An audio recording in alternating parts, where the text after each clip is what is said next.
ಹೋರಾಟ ಮಾಡಿದ ಸಂದರ್ಭದಲ್ಲಿ ಇವತ್ತು ನಮಗೆ ಒಬ್ಬೊಬ್ಬ ರೈತರಿಗೆ 300 ರೂಪಾಯಿ 500 ರೂಪಾಯಿ ಜಾಸ್ತಿ ಆಗಿದೆ.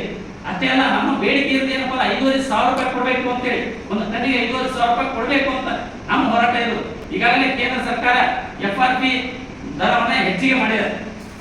ನಾನು ಹೇಳ್ತೇನೆ, ಇದು ಕೇವಲ ಮೂಗಿಗೆ ತುಪ್ಪ ಹೊರಿಸುವಂತ ಕೆಲಸ.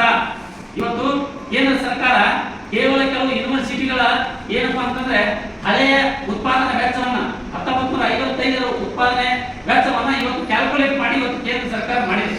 ಅದಕ್ಕಾಗಿ ಇದಕ್ಕೆ ನಮ್ಮ ವಿರೋಧ ಇದೆ. ಇವತ್ತೇನಪ್ಪ, ಗೊಬ್ಬರದ ರೇಟು 1 to ಡಬಲ್ ಆಗಿದೆ.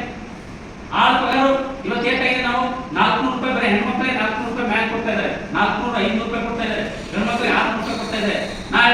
ಕೇಂದ್ರ ಸರ್ಕಾರಕ್ಕೆ ನಿಮ್ಮ ಉದ್ಯೋಗ ಖಾತ್ರಿ ಅವಶ್ಯಕತೆ ನಮಗಿಲ್ಲ, ನೀವು ಉದ್ಯೋಗ ಖಾತ್ರಿ ನಮ್ಗೆ ಬೇಕಾಗಿಲ್ಲ. ಆದ್ರೆ ನೀವು ರೈತರ ಹೊಲಕ್ಕೆ ನೀರು ಮತ್ತು ನೀವು ಕರೆಂಟ್ ಕೊಟ್ರೆ ನಾವು ಎಲ್ಲರಿಗೂ ಕೂಡ ಹೆಣ್ಮಕ್ಳಿಗೆ 600 ರೂಪಾಯಿ ಪಗಾರ ಕೊಡ್ತೀವಿ. ನೀವೇನು 390 ಬೇಡ, 600 ರೂಪಾಯಿ ಪಗಾರ ಕೊಟ್ಟೆ, ಗಂಡ್ಮಕ್ಳಿಗೆ 1000 ರೂಪಾಯಿ ಪಗಾರ ನಮ್ಮ ರೈತರು ಕೊಡ್ತಾರೆ. ಅದೇ ಬೇಸ್ಟ್ ಯೋಜನೆಗಳ ಹಣವನ್ನ ಇವತ್ತು ನೀರಾವರಿ ಯೋಜನೆ ಖರ್ಚು ಮಾಡಿ, ರೈತರಿಗೆ ಖರ್ಚು ಮಾಡಿ ಅಂದ್ರೆ ಮಾತ್ರ ದೇಶದಲ್ಲಿ ಬದಲಾವಣೆ ಆಗ್ತದೆ.